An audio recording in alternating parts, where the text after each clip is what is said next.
ipakita ko po yung sa inyo yung mga tanim ko yung dito po sa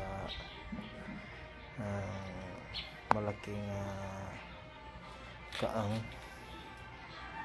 So ito bali dalawa po itong tinanim ko ng calamansi juice. So may ipapakita ko po sa inyo yung mga yung tinanim ko po yung mani. So ito po yung pangalawang calamansi juice ko po.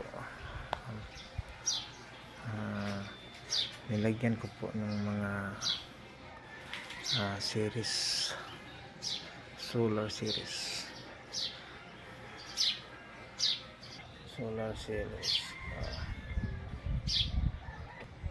Ayan po ang solar series ko po. So may papakita ko po sa inyo yung tanim ko po, yung mani.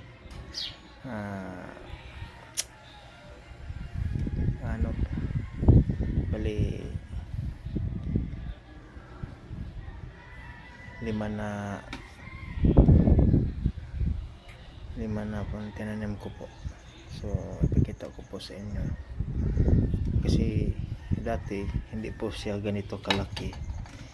So yun, ipakita ko po sa inyo yung dito na. So dati malaki na siya. So yung nakita nyo may pagkadilaw, ang bali ito po yung bulaklak niya. So yung bulaklak na naman bali ito po yung sabi nila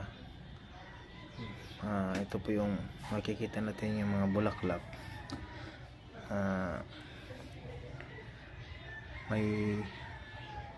may laman na siya.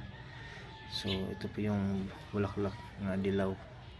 So nilagyan ko po yung manure para mataba yung lupa. Ito po yung tinaniman ko po. So nakita po yung puno na ito, yung calamansi juice yan. So ito calamansi juice.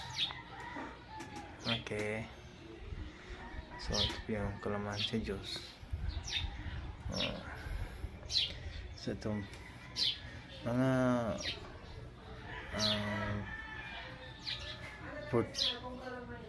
bali 2 buwan at kalahati po siya. Pwede po siya ma-harvest na po ito, yung mani ko po. So kagabi nilagyan ko po ng manure para mataba yung lupa natin, at saka ito po yung calamansi juice. Yung calamansi juice bali minarkot po yun. Binili ko ng 120 dito sa amin. So ito po yung isang puno ng calamansi juice. Bali seedling po ito. Dapat kaya ganito po yung itsura niya, mataas siya. So ito sa itaas pinutol ko po parang hindi po siya mataas.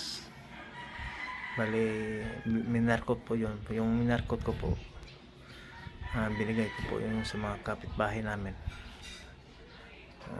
So ito kasama na po to yung mani ko.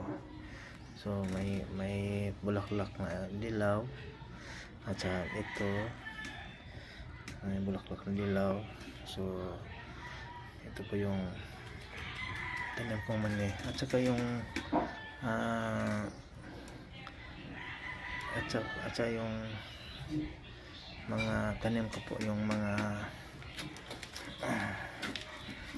tawag sa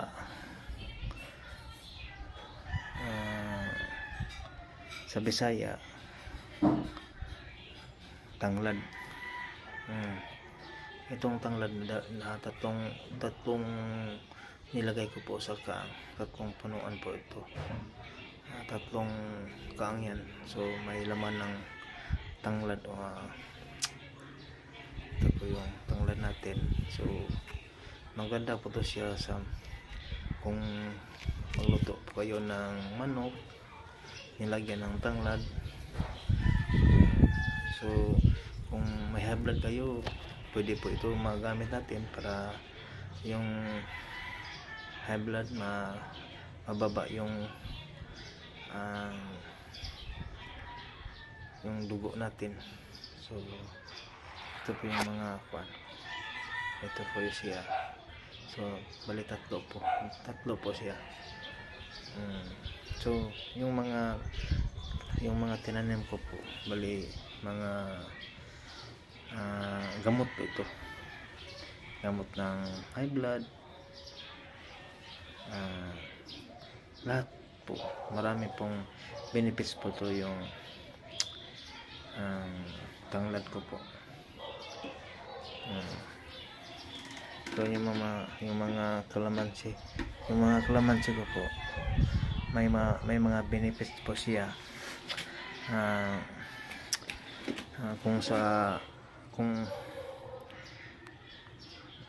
Kung may ubo, pwede po siya magamit siya sa mga bata o matanda. So ito po yung kalamansi juice ko, limonsito. Ito siya. So puro po siya mga gamot para sa katawan natin. So ito po yung nakita nyo, medyo maliliit yung mga daon niya kasi yan talaga yung kung matagal siya, yung dahon niya parang di siya malaki.